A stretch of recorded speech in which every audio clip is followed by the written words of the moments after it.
અદ્યતન સુવિધાઓથી સજ્જ રંગૂન જનરલ હોસ્પિટલ. ઉપરોક્ત હોસ્પિટલમાં ઉપલબ્ધ સુવિધાઓ: બાળકો માટેનો ખાસ ઓપીડી વિભાગ, કાંગારૂ મધરકેર વિભાગ, સ્પેશિયલ રૂમની સુવિધા, પીઆઈસીયુ, નવજાત શિશુ સઘન સારવાર કેન્દ્ર, એનઆઈસીયુ, નાસ આપવાની સુવિધા, નેબ્યુલાઇઝેશન, ઓક્સિજનના બોટલ તથા કોન્સન્ટ્રેટરની સુવિધા, નોર્મલ તથા સિઝેરિયન પ્રસૂતિ, પીડા રહિત પ્રસૂતિ, ગર્ભાશયનું ઓપરેશન, ટાંકાવાળું તેમજ ટાંકા વગરનું, સોનોગ્રાફી, વંધ્યત્વ નિવારણ, દરેક પ્રકારની તબીબી સેવાઓ નિષ્ણાત તબીબો દ્વારા પ્રદાન કરવામાં આવે છે.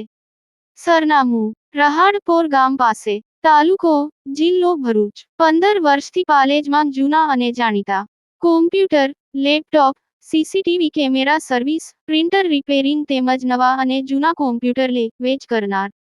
એડમિશન ફોર્મ તેમજ તમામ સરકારી ફોર્મ ઓનલાઈન ભરી આપવામાં આવશે.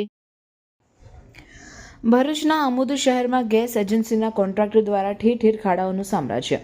ગેસ એજન્સી દ્વારા ખોદેલ ખાડાથી નગરની જનતા ત્રાહિમામ પુકારી ઉઠી છે. 8-10 મહિનાથી ખોદેલ ખાડામાં આજ દિન સુધી નથી તેમાં પુરાણ કરવામાં આવતું કે નથી તેની આસપાસના ખાડાઓથી માટી સાફ કરવામાં આવતી. વોર્ડ નંબર 5માં રહેતા રહીશ દ્વારા બ્રેકર મશીન ચલાવતા લાઇટ કનેક્શન ના આપતા તેમને ગેસ એજન્સી દ્વારા ગેસ લાઇન ના આપતા સ્થાનિક રહીશ મીડિયા સમક્ષ આવવા મજબૂર બન્યા હતા. વોર્ડ વિસ્તારની મહિલાઓ અને પુરુષ ગેસ એજન્સી દ્વારા ખોદેલ ખાડાઓ જાતે પૂરવા માટે મજબૂર બન્યા હતા. ગેસ એજન્સી દ્વારા હલકી અને નબળી ગુણવત્તાની કામગીરી કરવામાં આવે છે. જો તેની તપાસ કરવામાં આવે તો ઘણો બધો ભ્રષ્ટાચાર બહાર આવી શકે તેમ છે.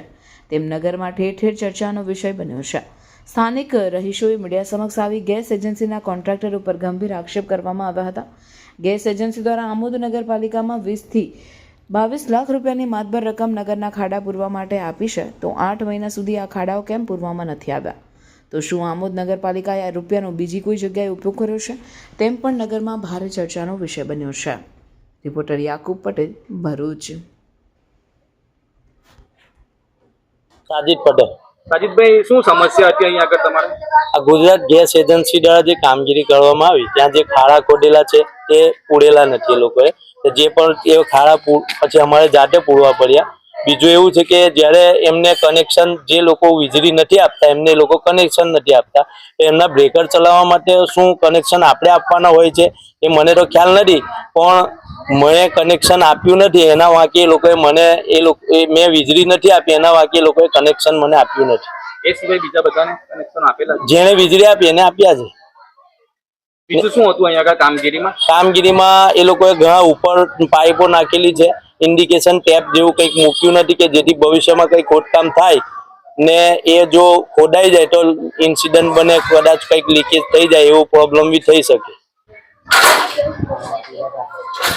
ખાડા પૂરવાની અંદર જે અત્યારે કામગીરી થઈ રહી છે તે બાબતે તમે ખાડા પૂરાયા નથી અને લોકોએ જાતે ખાડા પોતાના ઘર પાસે હોવાથી ઘણીવાર રજૂઆત કરવા છતાં પણ પૂર્યા નથી. પાલિકાને કહેવાથી પાલિકા એમ કહે છે કે ગેસ એજન્સી પૂરશે ને ગેસ એજન્સીને કહેવાથી એમ કહે છે કે પાલિકાને અમે પૈસા ચૂકવી દીધા છે, એ લોકો પૂરશે. તો આ જે કામગીરી થાય છે તે સંતોષકારક થાય છે? ના, બિલકુલ નહીં. કઈ સંતોષકારક હોત તો તમને રજૂઆત ના કરત ને. આ જે અંદર જે મટીરિયલ નાખવાનું આવે છે તે બાબતના શું કહે? એ ઘણી બધી જગ્યાએ એવી નબળી કામગીરી થઈ છે કે પાઇપલાઇન ઘણી ઉપર નાખેલી છે, એમને જે રેતી નાખવાની આવી છે તે રેતી નાખી નથી, ખાલી છંટકાવ કરીને છોડી દીધો છે. પાઇપ કવર રેતીથી કર્યો નથી કે ઘણી ઉપર લાઈન નાખી હોય તો ભવિષ્યમાં એ પણ પ્રોબ્લેમ થઈ શકે. આવનાર સમયમાં આની કાર્યવાહી થાય અને તપાસ કરવામાં આવે એવી મારી માંગણી છે.